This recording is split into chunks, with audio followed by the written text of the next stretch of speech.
ಇಡಿ ದಾಳಿಯ ಬಗ್ಗೆ CM first reaction ಕೊಟ್ಟಿದ್ದಾರೆ. ಇಡಿ ಕಾನೂನಾತ್ಮಕವಾಗಿ ರೇಡ್ ಮಾಡಲಿ, ಇಡಿ ಅಧಿಕಾರಿಗಳು ಏನ್ ಮಾಡ್ತಾರೋ ಮಾಡಲಿ, ಕಾನೂನಾತ್ಮಕ ಪ್ರಕ್ರಿಯೆಗೆ ನಾವು ಅಡ್ಡಿಪಡಿಸಲ್ಲ ಅಂತ ಇಡಿ ದಾಳಿ ಬಗ್ಗೆ ಸಿಎಂ ಫಸ್ಟ್ ರಿಯಾಕ್ಷನ್ ಕೊಟ್ಟಿದ್ದಾರೆ.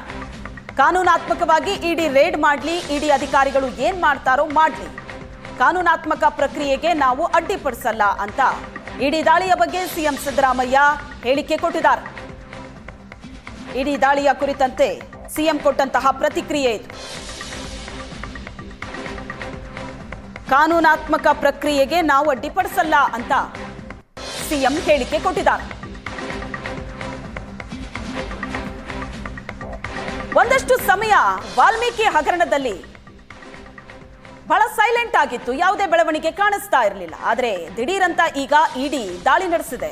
3 ಶಾಸಕರು, ಒಬ್ಬ ಸಂಸದರ ಮನೆ ಮೇಲೆ ನಡೆದಂತ ದಾಳಿ.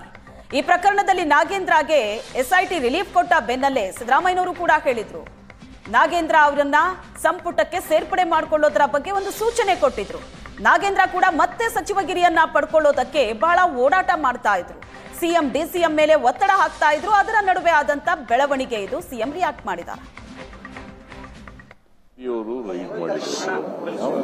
ಅವ್ರು ಏನ್ ಮಾಡ್ತಾರೆ ಮಾಡ್ಲಿ, ಕಾನೂನು ಪ್ರಕಾರ ಮಾಡಿದ್ರೆ ಕಾನೂನು ಪ್ರಕಾರವಾಗಿ ಮಾಡ್ಲಿ ಅನ್ನೋದು ಅಷ್ಟೇ. ನಮ್ದು ಯಾವುದೇ ಕಾನೂನಿನ ಉಲ್ಲಂಘನೆ ಆಗಿದ್ರೆ ಅದಕ್ಕೆ ಸಪೋರ್ಟ್ ಮಾಡಲ್ಲ. ಯಾವುದೇ ಕಾನೂನಿನ ಅನುಷ್ಠಾನದಲ್ಲಿ ಅಡ್ಡಿ ಬರಲ್ಲ, ಅಡ್ಡಿಪಡಿಸಲ್ಲ.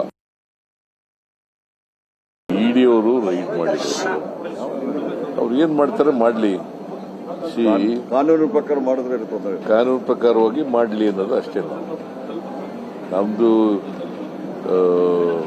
ಯಾವುದೇ ಕಾನೂನಿನ ಉಲ್ಲಂಘನೆ ಆಗಿದ್ರೆ ಅದಕ್ಕೆ ಸಪೋರ್ಟ್ ಮಾಡಲ್ಲ.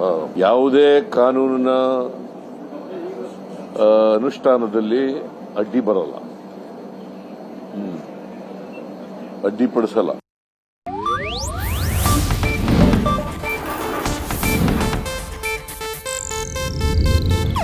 ಇದು ಏಷ್ಯಾನೆಟ್ ನ್ಯೂಸ್ ನೆಟ್ವರ್ಕ್ ಪ್ರಸ್ತುತಿ.